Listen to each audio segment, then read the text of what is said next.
Hello and welcome back to the Soccer Business Podcast. I'm Simon Evans, and I'm delighted that for this week's episode I have with me Olek Loewenstein, who is President of Global Sports for Televisa Univision, a huge broadcaster of soccer in North America, arguably the most important in terms of the numbers and the volume of soccer that's shown on the channels. Olek, thank you very much indeed for joining the pod.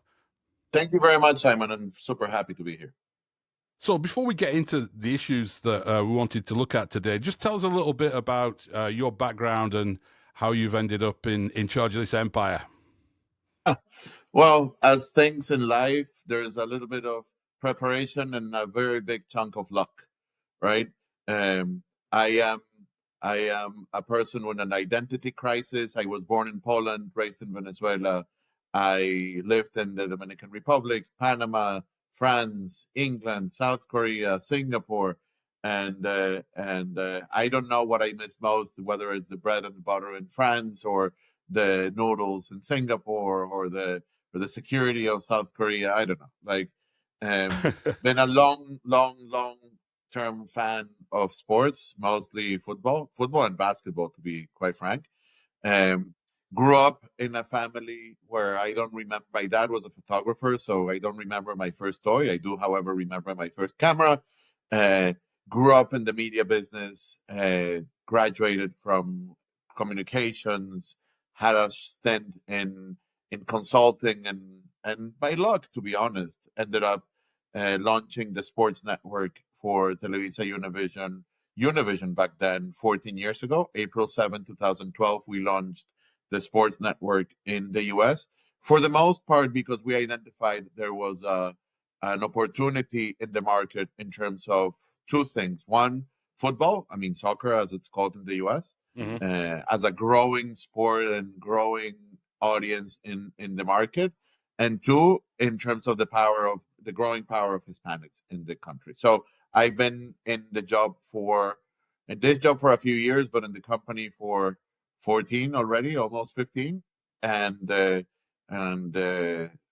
days where I'm frustrated, but for the most part, I can't believe I get paid to go and watch soccer games with the frequency I do. Yeah, I know that feeling. It doesn't really get old, that one. And I've been enjoying watching the Club World Cup. I was at all the games in Miami, all the knockout games in Orlando. And, you read these industry reports that tell you how important the Hispanic market is for football in North America. And then you go to a stadium with 50,000 Boca Juniors fans in it, Yeah. or 60,000 Real Madrid fans from all kinds of different backgrounds. And Yeah. it really does hit you.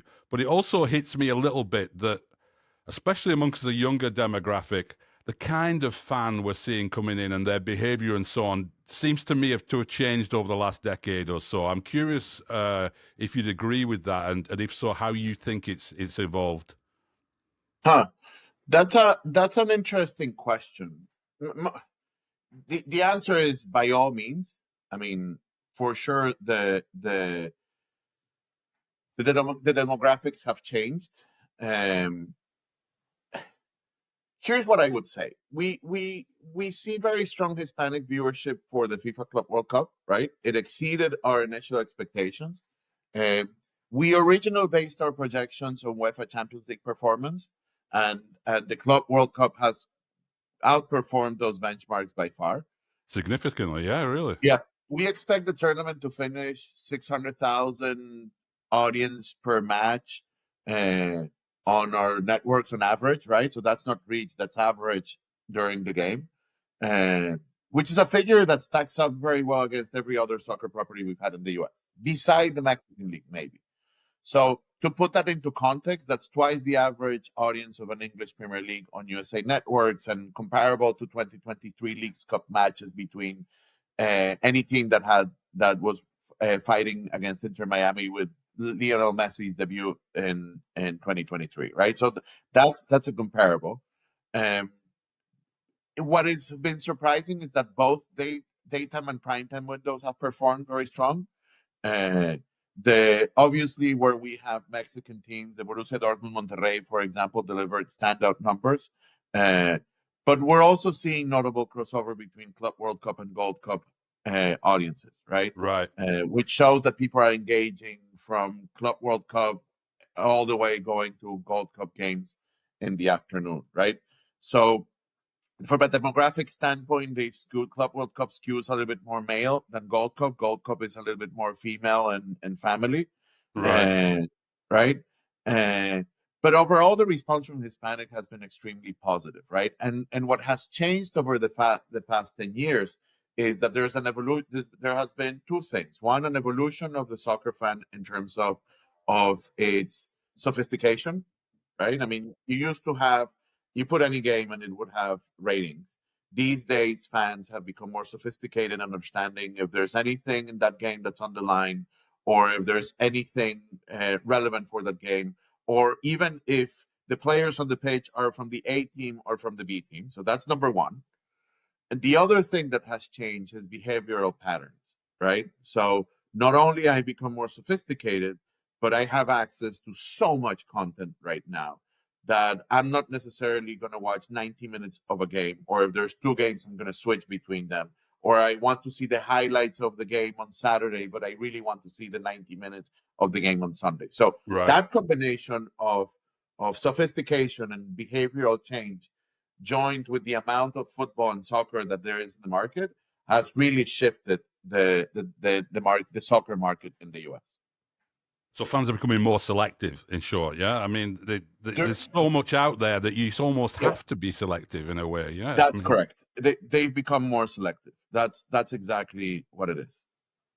and in terms of the sort of identity around the game, I mean, one of the things that interests me living in Miami, I went to an event a few weeks back that Serie A put on with classic football shirts, and it was an Yes. event in their shop in Miami. The crowd of people who came on a Saturday morning was quite a big crowd of people, and I Yes. would say overwhelmingly 80% of them would be from some sort of Hispanic background, depending on generations and all. But the young crowd that came, it didn't really matter what country their parents were from. They were identifying with soccer in a very global sense. I found, Yeah.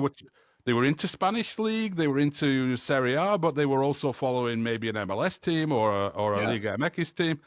How's that evolved? Because I seem to recall, maybe when I first came out here, fans were much more identified around that sort of national identity. So, so that's a very good observation. Although I would point out Miami is a particular market. Yeah. Uh, I would say, and the best example you can see, as you say, is on the fields where kids play, right? 10 years ago or 15 years ago, for the most part, you would see a lot of girls playing football, soccer, some boys, uh, a lot of them with just athletic jerseys. Like it wasn't really soccer jerseys; it was just exercise clubs, right? Fast forward a few years, and everybody's wearing uh, either their country's clothes or European clothes, right? Right. What you see today is one, the Messi effect, which means there's every single kid in Miami. I mean, talking now specifically in Miami, with Messi with such a strong brand, they've captured the attention of the demographic and the kids, and you see everybody's wearing a Messi shirt, which wasn't the case. Like kids were not wearing MLS shirts, right? That was now everybody wants to have a Messi shirt, and in the left in LA they wanted a Giroud shirt or a Carlos Vela shirt. And um, what I would say is the key for soccer leagues, the MLS, the NWSL, in the others, is to offer top tier experiences, right? Hmm. Competitive play, recognizable talent, and authentic storytelling, right? Once you have that and you marry that with strong digital engagement, then you can go to these younger audiences.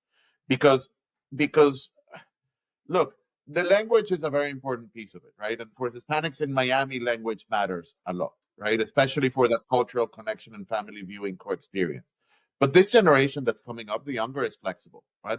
What matters most to these generations is the authenticity and the access to the content across the platforms. And so, yes, the future is based mostly on on these leagues having the right strategy to win these kids over. And it's with authenticity. It's not with, look, Messi is a unicorn, right? And the change he has done, I think he has been a catalyst to the sport. The World Cup in 2026 in the US is going to be a catalyst for the sport. The leagues, teams in the US need to capitalize on that catalyst to be able to boost their product with younger generations and push it further. You used that word authenticity a few times there, and I think it's really interesting you did so, because we've been digging into sort of fan personas and attitudes and trying to learn more about this. And that word keeps popping up all the time. And some of the conversations I've had with people, I've been trying to find out, what does it actually mean, though, to be an authentic soccer experience, an authentic football experience? In some ways, maybe it's interchangeable with credibility. You know, is this the real deal? Am I watching something that's real football, or am I watching a show that's put on for me or something? If you ask me what is authenticity, I would actually struggle to explain what it is in very clear terms. Yeah. But here's another thing that has changed. People used to be fans of the team of your dad. Your dad would buy you your first jersey. He would take you to your first game. Okay. Soccer was a very local sport. I'm talking 20, 30 years ago. You became a fan of the team by osmosis because your dad was a fan of the team and you become a fan of the team, and you see him watching the game on Sunday. There's nothing else. There's not another TV at home. That's what you're forced to see, right? Fast forward 30 years, there's multiple TVs at home. You can watch whatever you want. You're not forced to sit with your dad. Fast forward 30 years, you don't necessarily go to the stadium in your city if you want to go to a stadium somewhere else. 10 years after that, 15 years ago, people became fans of teams and became fans of these mega brands, the Man United, the Cantonas lifting there, and that matched with brands pushing those characters and the Chicago Bulls and the superstars. And what happens today is most of the kids are fans of players. So they've leaped the team generation, they've leaped the platform generation. I always say football fans or sports fans are the most loyal fans there exist, but they're not loyal to the platform that broadcasts them because because if I'm a fan of Man United, I'm happy to see it with platform A. The moment platform B buys those rights, I'm going to go to platform B. That's where I'll go. But they're not they're not hardcore fans of the teams anymore. They're fans of Haaland. They're fans of Mbappe. They're fans of Messi. And Messi brings, when he comes to Inter Miami, or Mbappe when he goes to Real Madrid, he brings a set of fans with him from one team to the other that used to be very attached to teams. So I think authenticity is close connection. I think authenticity is feeling that it's real and it's not made up. Uh, and I also think authenticity has to do with seeing that these players leave it all on the field. Right. And that's how I would try to characterize that adjective of authenticity. Yeah, it's interesting about players and players as brand, because obviously we see that in a dramatic fashion with Messi and with Ronaldo, and as you mentioned, some other of the top tier players. We also see these attachments to clubs, I think, in another way being a little bit weaker, in the sense that people have multiple teams, and some of us have done this all our lives, but they have multiple teams in different countries, right? I mean, I've always done that, but for most football fans, you support your local team, end of story, around the world, right? In this country, it seems, I was traveling back from Orlando on the Bright Line train, and there were an awful lot of Juventus shirts on after they'd been beaten by Manchester City. They were all speaking Spanish. No one was speaking Italian. And I was chatting to some of these people, and some of them were Manchester United fans as well. You find this maybe they support AC Milan in Italy and Real Madrid in Spain, and it's a fascinating sort of mix of things, isn't it? It is. I mean, again, Florida is particular in the sense that I think some teams, Juventus, for example, have done a very good job in terms of setting up academies. And you have now a bunch of kids playing for a Juventus team academy there's Juventus Doral and Juventus Kendall and Juventus here and Juventus there. So that's your first attachment as a kid, as a player, with something of a brand. right? Mm. But as you say, you like being a Juventus fan, but you are also a Manchester United fan because you're at Haaland. So, uh, US is very particular in one sense, which is everyone is fan of the US national team, but most of the Hispanics are also fans of the Mexican national team, or vice versa. And unless they play against each other, they don't have to choose. Right? Right. I can be fan of both. Yeah. And I'm a fan of Man City and I'm a fan of PSG because Messi used to be in PSG and I fell in love with that team. And that's my team in France, but in London, in England, there's Man City. And unless they are fighting for something in the Champions League, I don't have to choose. I can support both. So I do think there's a little bit more flexibility in that loyalty in terms of who are you a fan of. Now, do you find that the same with the hardcore loyal audience that you have for the Mexican league, or is that much more in the traditional model?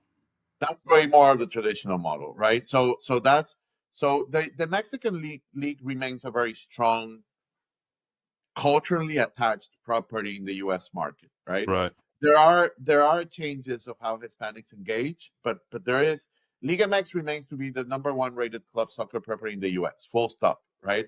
Their finals rank as a top rated club soccer telecast year over year over year. Um, we do see some shifts on how fans engage.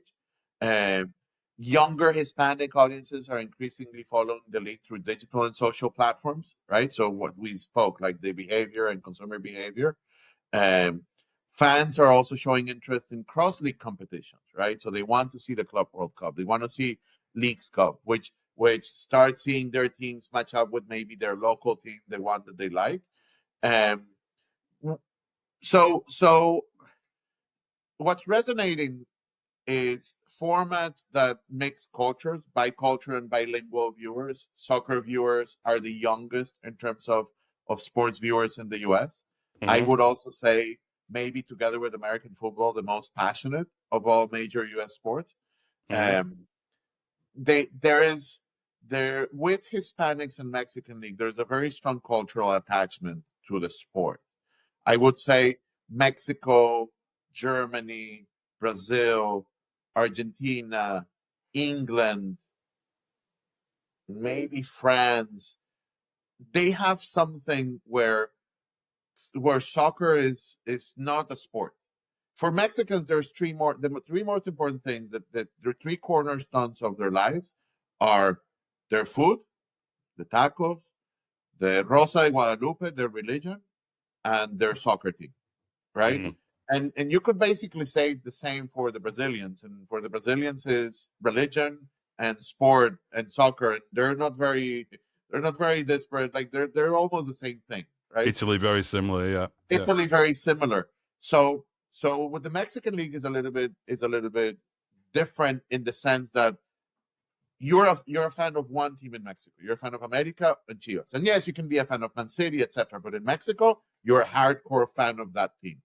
Yeah. No, you're not swapping scarves in Mexico City, right? So, No, no. no, it's really interesting. One thing that popped up as well that's specific to the television audience that I was fascinated by, and I've seen different numbers for it, is the English speaking, non Spanish speaking viewer that I always presumed was just a very small slither of hipsters who would say, I don't like the commentator on this channel, so I'm going to watch it in Spanish because the commentators are better. You used to see that on Twitter a lot. But when I look through some of the data, it seems to be maybe a little bit more significant than that. Is that the case? Are you starting to find people who, in that selectivity, don't really care that much about the language? So I would say I would answer that in two ways. So let's split it into Spanish dominant and non-Spanish dominant, right? Which sometimes are considered monolithic entities, and they're not, right? So let's start with the Spanish dominant, right? Hispanics in the US are way more than just Mexican Americans, right? Although Mexican American audience remains absolutely central to our strategy, for example, and our viewership, because it consistently drives the highest ratings with Mexican League, with Mexican national team, etc., which are the majority of the events. 80% of the audiences for those events, the Mexican League, etc., is of Mexican ethnicity, mostly Spanish language core speaking, right? Uh, then you go to a FIFA Club World Cup, right? And it reinforces that Hispanic audience is not a monolith, right? It's broader and more diverse than just Mexican American. You have matches featuring River Plate that draw strong interest. 50% of the audience for those games was non-Mexican, right? You have Guatemalan, Salvadoran, Puerto Rican viewers making a chunk of that audience, right? Which is and that happens with tournaments that are more diverse, right? This is the global fan that we were just discussing, right? This is Champions League, Club World Cup, etc. And then you have the English language dominant, which I would say there's three reasons why they watch with us. Number one is access. So we put a lot of these games on free to air or free on our streaming platform, which obviously in the world of football, probably the commentary is not as important as it is in American football or in baseball because it's a 90-minute thing. And so that's and you, as long as you have it for free, watch it. Number two is the quality of our broadcast. We've centered, as I said, we launched this network 14 years ago, and it was anchored on the idea of pushing football and soccer in the U.S. and we become experts in it, and we've carved that niche for us as the home of football, home of soccer in the U.S. So people recognize that also. So Absolutely, yeah. And number three, I think it has to do with the passion of what we do. Like a lot of people mention that it's more passionate to hear a goal being called by a Hispanic play-by-play caller than by somebody that's doing it in English. So I think the combination of these three things makes us starting to bring more non-Hispanic audience as our core. And I would say there's an underlying piece that is changing in the market that further enhances this, which is the availability of the content. It used to be the case that we all know the sport. It's played mostly on Saturdays and Sundays. If you take the European leagues, it's mostly played in the East Coast in daytime. So you have at the same time a match in Germany, at the same time a match in Spain, at the same time a match in England and Italy that are relevant, right? I mean, we're talking about good matches. And if you put that in together with the fact that there's a lot of Costa Rican, Hondurans, Mexicans playing in maybe the smaller leagues in Europe, the Belgian league, then it becomes even more complex. When you have a linear channel that can only show a game, well, you're choosing the Mexican league. You're choosing that audience because it becomes 80% of the audience. Now that we have streaming and we can put 4 or 5 games at the same time, then you're able to cater to all these audiences. So that is the underlying change in terms of distribution of the content that has helped us propel the value proposition for Hispanics and non-Hispanics, as you just mentioned. There's a lot of talk in the industry, as you know, about shoulder content or about second screen content, shortened attention spans, and that sort of thing. How is that impacting that shift we're seeing across all viewers in all formats? How is that affecting the content that you produce? That's a very good question. I think, again, doing comparisons of the past and the present, I think in the past you were of the idea as a broadcaster of if I build it, they will come, right? I mean, I'll put the best game and you come and see it with me. Now you have to start looking for the fans where they are. I think that's the biggest difference, right? So in order for us to do that, we need to be cognizant of the behavioral changes in terms of consumption. And we need to do two things. One, offer content for audiences and the platforms that they consume, which not necessarily is television, right?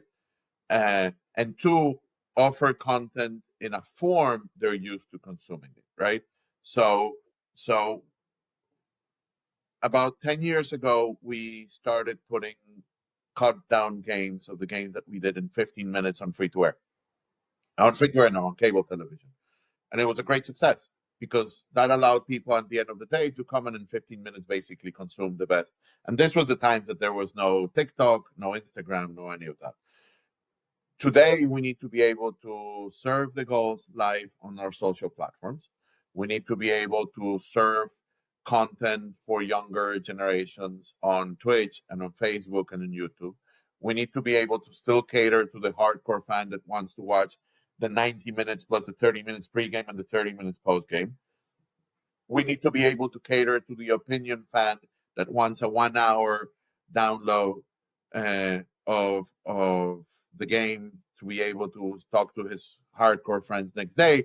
But we also need to empower the guy that's a casual fan with a 5 minute snippet of opinion so he can have an opinion in the next coffee break that he has the next morning. So those are they sound like silly examples, but those are truly the things that we're doing these days. It's different the way to consume a game. Like, remember, let's call it 6-8 years ago when there was a lot of talk about 4K and 8K and 3D, etc. Today that has fizzled down because you're consuming content here, right? So when you consume content here, 4K becomes less relevant. Latency becomes more relevant, and having the full game maybe is less relevant than having a timeline where you can click and watch the goal. So you're talking now not only about just putting the feed, you're talking about editorially, how do I cover the feed? How long do I serve the feed? What are the key pain points that I have to address with this person? How does the product need to serve the purposes for the person that's consuming this? So it's become way more complex to go and get the audience there. No, it's very interesting to see how people are using YouTube, for example, as a way of, even though they don't own that platform, but that shift of mentality to, like, as you said, meeting people where they already are. Yeah. We for example are doing a very cool thing in Mexico, which is we had we took the ex-captain of Club America, Miguel Layun, and we're broadcasting free. I mean, so we broadcast the Club America games in Mexico for free and free to air. Okay. But in parallel, he has an alternate cast on Twitch and YouTube and Facebook, where he brings some friends, and you can still watch the game for free there. And it's additive. I mean, there's people that tune into him. We haven't seen erosion on our ratings, which means that there's just another group of people that wants to consume this content in a different way. Yeah. No, it's fascinating. I've talked to people who do those kind of watch-along shows in the UK as well that are catching on. And I presume there'd be some form of cannibalization, but there isn't. Very little. Yeah, it's interesting. Before we wrap up, this is fascinating. We could have done a Joe Rogan length episode with this one, I think, because there's a lot of interesting topics. But I do want to touch on this one. Generally speaking, when we're talking to people who are trying to get involved in the soccer market or trying to understand the market ahead of the World Cup and so on, there's always this big question around how do we approach the Hispanic market, which has been discussed for I don't know how many years, and people still seem to struggle with it at times.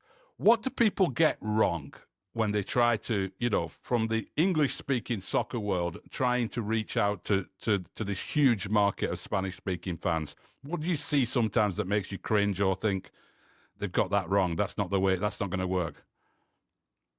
So I'll revert to the word we used a little bit before. It needs to be authentic. So it needs to be respectful of the Hispanic, right? So authentic is number one, respectful of the audience, and what I would say is understanding of its relevance. Those three things seem very basic, but are usually the three things that are mostly overlooked. So let me explain what I mean. Authentic is you can't pretend to have non-Hispanics involved in the editorial buildup of your, like, it's not only hire somebody that speaks Spanish to be put him in front of the microphone. Like, that's the easy part. I mean, you get an ex-player, it's having a team behind that can put editorially relevant stories Yeah. around the things that matter the most for Hispanics, right? And that goes, so that's authenticity. That trickles down into quality, and don't underestimate the audience. Hispanics in the US are probably way more sophisticated from a football point of view than the general market audience in the US. 100%. 100%. So when you do things that are very basic, you alienate the sort of explanations about the games that you sometimes hear as though somebody's only ever watched NFL in their life. And correct. So then you lose them, right? Because you're not cognizant of the sophistication of your end audience with your product. And the third one has to do with understanding the importance of, like, Hispanics in the US and Hispanics in the broader term. Like, I'm talking about Mexican Americans. Hispanics represent the fifth largest economy in the US, in the world, right? Hispanics in the US represent the fifth largest economy in the world. So you need to invest. Like, you can't take an English language commercial and just voice it over in Spanish, right? Or put subtitles, or just think that your English language commercial is enough and you just put it there. It's not offensive, because I also understand on the other end, there's budgets to manage, but it's a complete misunderstanding of what you're doing then. If you're investing in Hispanic just because you want that check mark, that's not going to work. You need to be authentic to the audience. You need to be truthful to what you do, respect them, and on the other hand, invest. Like, do a creative that is Hispanic based in Spanish, etc., where you as a brand or as a product, it's clear that this market represents an importance for you, right? It's not an attachment to your US general market strategy. Yeah, I think the worst examples can sometimes come over as pandering as well, can't they? Where people are trying to add things on that without doing that sort of work, as it were, of building out the ideas. There are some brands that do it well, and it's starting to happen in many places, right? You mix a David Beckham with a Leo Messi, and then you're able to create a language agnostic creative for a client, right? Right. Which is great. I mean, I think that is somebody that's sitting down and say, how do we create something that is a one-time shot that works for both? But then you have brands that just hire a US soccer player, and they think that's then, and it's in English, and it's an example that it's not culturally relevant to Hispanics because he's sitting down in a dining room eating hot dogs instead of in a backyard eating tacos. I don't want to be overly simplistic in the way I think about it. No, but it's context, isn't it? It's context. That's correct. Yeah. Absolutely. Last question, because I know you've got to get it. I have time. But where do you see the whole business and the game going in the next 10 years? Because people talk constantly in the soccer business that 2026, the World Cup, is going to be rocket fuel. It's going to take the sport to another level. We see contradictory things about that, perhaps. But where do you see it going? Is it going to take it to the next level? I think the previous World Cup in the US propelled the local league, right? If it doesn't, so let me put it this way, because I want to be positive about it. It's in the hands of the US Soccer Federation, the MLS, the Mexican League in Mexico, CONCACAF, us as broadcasters, of the ecosystem, to use this as a platform to propel the sport forward. If we don't do that, it's on us, right? There's no bigger opportunity than what we have now. We have the Messi effect. We have the Club World Cup. We have the World Cup coming to our countries. We have everything. We have sponsors that didn't exist in the previous World Cup here. We have everything. The stage is set. It's like having the best ingredients, Now it's up to the chef to deliver or not. And I don't and I don't see yet what's the dish that's going to come out of this. Okay, so but I think it's up to us to use this opportunity to grow the sport.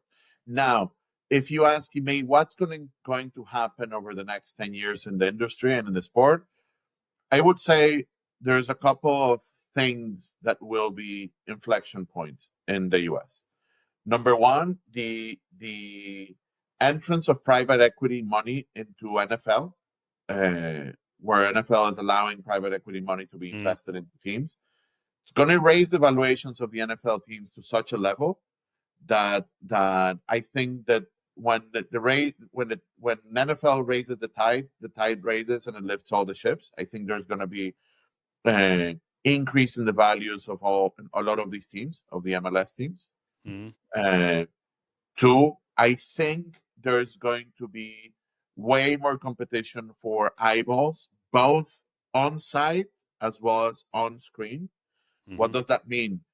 With the lawsuit that's about to be resolved between Relevant and US Soccer, and that once there is official games being able to be played in the US, I can clearly see teams like America, Chivas, Puebla, Pumas, Cruz Azul, Monterrey, Tigres deciding to play in 1 or 2 games per year on US soil of their official calendar, which will be to a certain extent a threat to the MLS. That's a reality, both in terms of eyeballs and in terms of growing fandom. And the same can happen with European teams. La Liga playing 1 or 2 games, Champions League maybe playing a Final Four round in the US with now Relevant controlling the rights. Maybe Premier League and Bundesliga are way more conservative, and it's way tougher to do that. Fan opposition makes it harder to do that, doesn't it? Yeah. But I think that's going to happen. And third, I think there's going to be a lot of competition for. I really think this is the time where teams locally should invest in distribution, should invest in reaching out to fans, grassroots programs, and all those things, because this is the right moment to grow. Otherwise, people will forget. I mean, this is generations pass very fast, and if these teams are not front and center, you don't have a next Messi, you don't have a next Giroud, you don't have a next player, you don't have a next stadium that is being built, etc. People forget. So I think, and for sure, the amount of investment into soccer is going to be very big over the next 10 years. Yeah, we're seeing a lot of things happening at the lower levels, even in USL 1 and 2. You know, these small community stadiums being built. I do hope that they're listening to that and thinking about how do they tap into the World Cup when everybody's excited about it for basically 6 weeks. Are they having watch parties at their little USL 2 ground, or barbecues, or something that reminds people this game is here all the year round, every year? You know. I hope they're planning those things. That's my biggest hope. Yeah.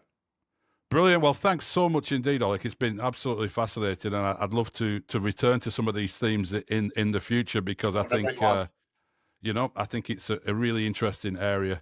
Thanks very much indeed, and all the best. Thank you.